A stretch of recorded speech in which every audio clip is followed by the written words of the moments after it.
माजी मंत्री छगन भुजबळांच्या वक्तव्यानं नवा वाद पेटला। हिमालयात संत महात्मा खूप आहेत, त्यांचं काय करायचं, मला काय उपयोग आहे का सांगा, असं वक्तव्य भुजबळांनी केलं। आपल्या देशात सगळी विद्या आपल्याजवळ ठेवली, पुढच्यांना शिकवली नाही म्हणून ऱ्हास झाला, असंही भुजबळांनी म्हटलं।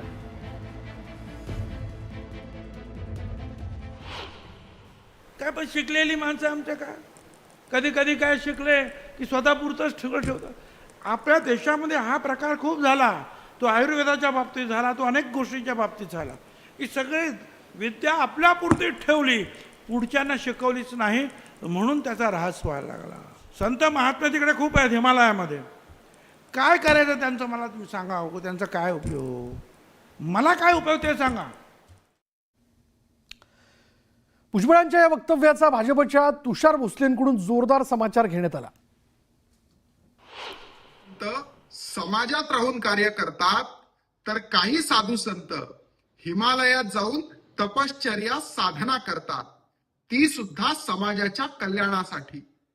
पण भुजबळांसारखे समाजाच्या जीवावर स्वतःचे घर भरत नाहीत किंवा समाजाचा उपयोग स्वतःच्या मुलाला आणि पुतण्याला आमदार खासदार करण्यासाठी करत नाही।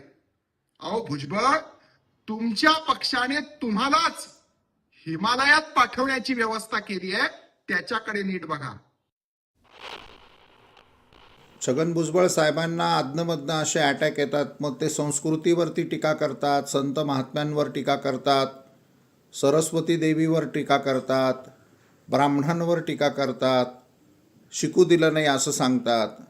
गेल्या 1200 वर्षाचा आपण इतिहास पाहिला, मुघलांचा इतिहास, त्याच्यानंतर मुसलमानांचा संपूर्ण कालखंड, ब्रिटिश कालखंड, या कालखंडामध्ये विद्या संरक्षित करण्याकरता सुद्धा अतिशय मोठी तपश्चर्या करावी लागली आणि त्या तपश्चर्येमधनं जी काही आज संस्कृती टिकली त्या सगळ्यांकरता आपण उघडी केलेली आहे। कुठेही असं शिक्षण करू दिलं नाही, अमुक नाही तमुक नाही, हा खोटा प्रचार सातत्याने भुजबळ साहेब करत असतात।